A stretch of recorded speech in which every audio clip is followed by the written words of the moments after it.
Bueno, muchachos, en esta sesión vamos a estar trabajando con lo que es base de datos.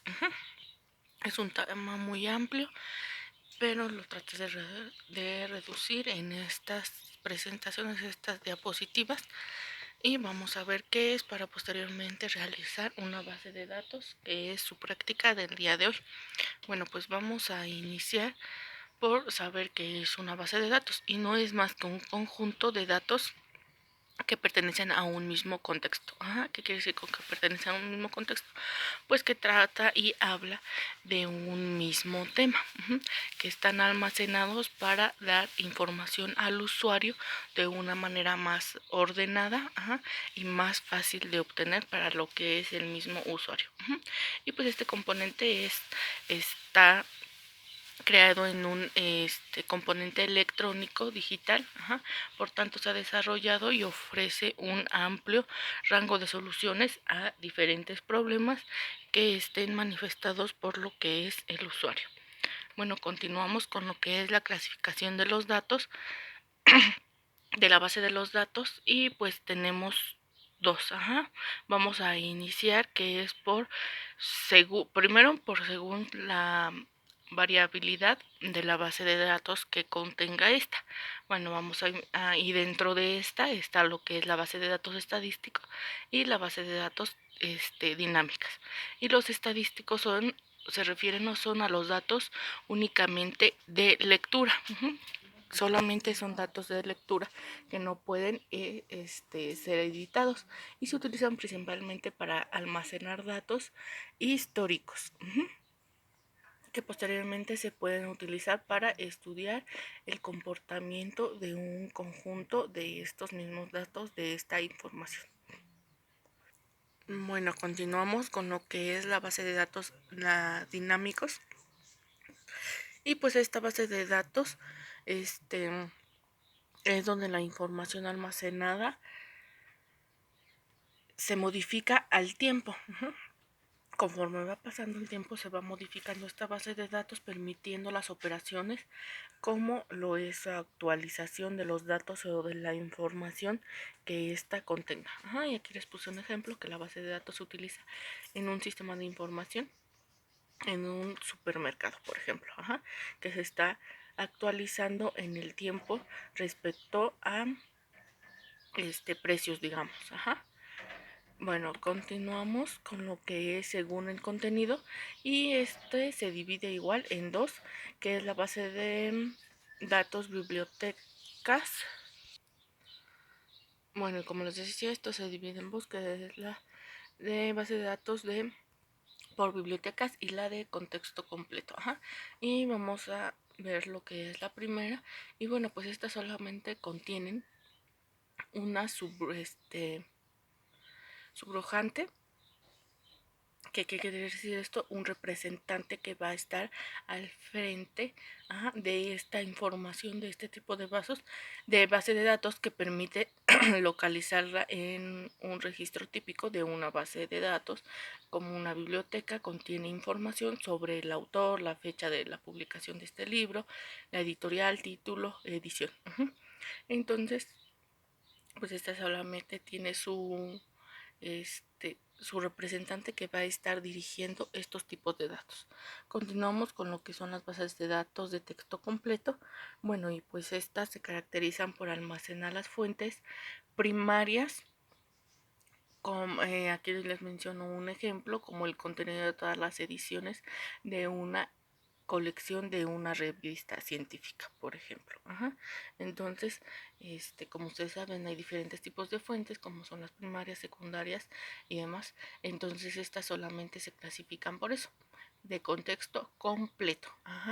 Por ejemplo, aquí también podría entrar una enciclopedia, que es de contexto completo, y pues se puede decir que una depende de otra. Son varios tomos que están registrados en una misma base de datos. Continuamos con lo que son los modelos de base de datos. Y pues este modelado no es más que una descripción del contenido que va a estar contribuyendo a su tabla, o del contenido de su tabla. Así como se de los métodos que van a utilizar para el almacenaje y la recuperación de estos datos en el contenedor, en lo que va siendo su base de datos. Bueno, continuamos y vamos a ver el primero, que es la base de datos jerárquicas. Bueno, esta se refiere a un modelo de datos que se organizan en forma de árbol, interviniendo, pues como ustedes saben, la raíz, que la raíz sería como el de las frutas que les mencioné hace rato. Entonces sería a lo mejor su raíz sería frutas y verduras, y de ahí se va desprendiendo diferentes tablas que va contribuyendo a la información de esta raíz, en donde un nodo padre tiene o contiene la información que puede tener después diferentes hijos. Y pues las bases de datos jerárquicas son especialmente útiles en el caso de aplicación que maneja un gran volumen de información o de datos. Continuamos con lo que son la base de datos de red.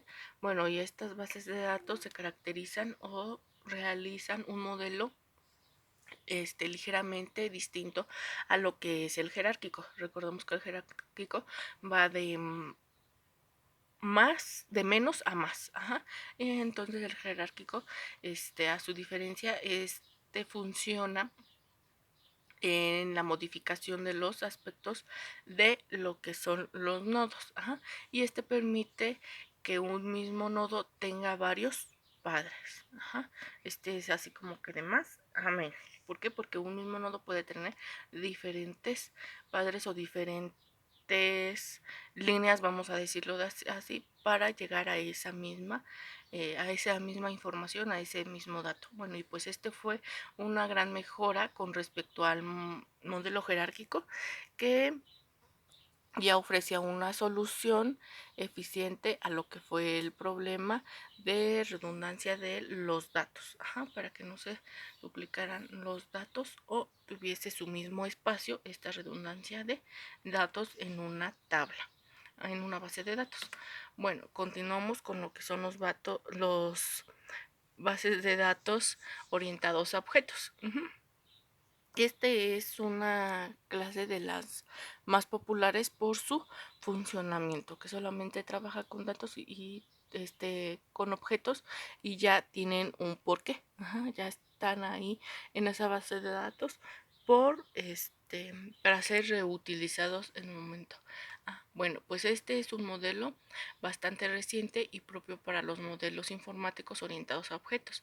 Trata de almacenar en la base de datos los objetos completos, que dentro de estos están el estado y el comportamiento de lo que es ese dato, vamos a decirlo así. Y pues la base de datos orientada a objetos es una base de datos que incorpora todos los conocimientos importantes del paradigma de estos objetos, o sea, de lo que va a estar hablando esta base de datos. Y dentro de estas tenemos lo que es el encapsulamiento y lo que es el poliformismo. El encapsulamiento trata de la prioridad que permite ocultar la información al resto de los objetos. Si nosotros nada más vamos a estar trabajando con el objeto precio, nos podemos meter o relacionar con el objeto características, a lo mejor, pongámoslo así. Otra característica es la herencia. Bueno, pues su propiedad, a través de la cual los objetos heredan el comportamiento de otros objetos dentro de la jerarquía de las clases. Por ejemplo, tenemos el objeto precio y el objeto, vamos a decirlo, inventario, va a tener también esa parte del objeto precio que va a contar con eso. Es como tal la herencia que va a estar siguiendo ese mismo objeto. Y por último tenemos lo que es el poliformismo, que esta es la propiedad de una operación mediante la cual puede ser aplicada a distintos tipos de objetos. Bueno, continuamos con lo que es la base de datos educativas. Ajá, y con esta cerramos. Y dice que es un sistema de base de datos, pero con la diferencia que permite hacer deducciones a través de inferencias. Por ejemplo, ustedes, la escuela cuenta con una base de datos donde contiene toda su información, desde datos personales, datos estadísticos de sus materias, em, qué materias contiene, en grado, grupo, ajá, asistencias y demás. Entonces toda esta base de datos está conformada con los datos de cada alumno, y pues esta puede ser deducciones de cuál es su calificación, cuál es su promedio y demás. Ajá. Y pues esta se basa principalmente en lo que son las reglas y hechos que son almacenados en lo que es la base de datos. Bueno, y para terminar ustedes van a realizar en su libreta un apunte del tema visto como tal, que fueron base de datos en un organizador gráfico de su preferencia. Ajá. Así de rápido, unas notas en su libreta para que continuemos con lo que es su base de datos, que es la práctica y es trabajo de rúbrica del día de hoy. Y eso sería todo en esta sesión.